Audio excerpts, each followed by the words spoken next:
السلام علیکم، کیسے ہیں آپ؟ امید ہے آپ سب خیریت سے ہوں گے۔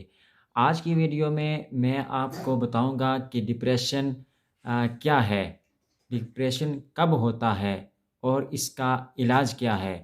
لیکن اس سے پہلے اگر آپ نے ہمارا چینل سبسکرائب نہیں کیا تو جلدی سے سبسکرائب کریں اور ساتھ ہی گھنٹی کے نشان پر کلک کریں تاکہ آنے والی ہر نیو ویڈیو کا نوٹیفیکیشن آپ کو جلد مل سکے۔ تو بات اسٹارٹ کرتے ہیں کہ ڈپریشن کیا ہے۔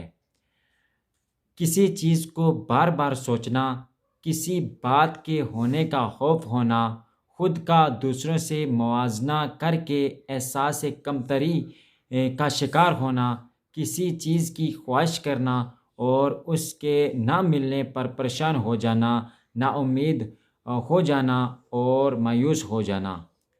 اب ڈپریشن کب ہوتا ہے؟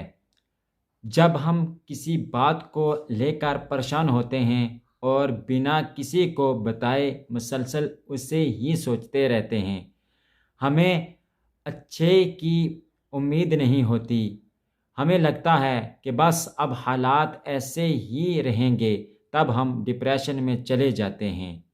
اب ڈپریشن کا علاج کیا ہے؟ اب ڈپریشن کا علاج یہ ہے کہ ڈپریشن کا علاج آپ نے خود کرنا ہے۔ جو بات آپ کو پریشان کر رہی ہے اسے کسی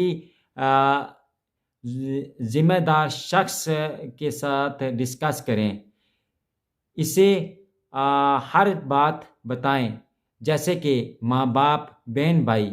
اگر لوگوں کو نہیں بتا سکتے تو پھر اللہ عز و جل سے باتیں کرنا شروع کر دیں۔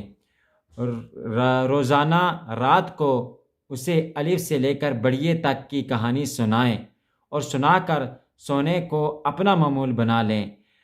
آپ ہمیشہ سے تو اس پریشانی میں نہیں تھے، وقت بدلتا ہے، چاہے خوشی ہو یا تکلیف، تو یہ وقت بھی گزر جائے گا۔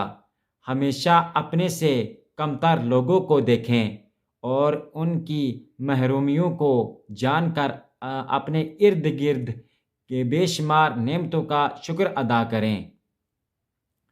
دوسروں کو سننا شروع کر دیں اور پھر آپ اس بات کو سمجھ جائیں گے کہ اس دنیا میں صرف آپ اکیلے ہی پریشان نہیں ہیں۔ اپنے رب پر یقین رکھیں، دعا کرتے رہیں، کیونکہ دعا مومن کا ہتھیار ہے۔ بے شک ہر مشکل کے ساتھ آسانی ہے۔ تو آج کی ویڈیو میں ہم نے بات کی ڈپریشن کے حوالے سے، ڈپریشن کیا ہوتا ہے، ڈپریشن کب ہوتا ہے اور اس کا علاج کیا ہوتا ہے۔ تو آج کی ویڈیو میں بس اتنا ہی۔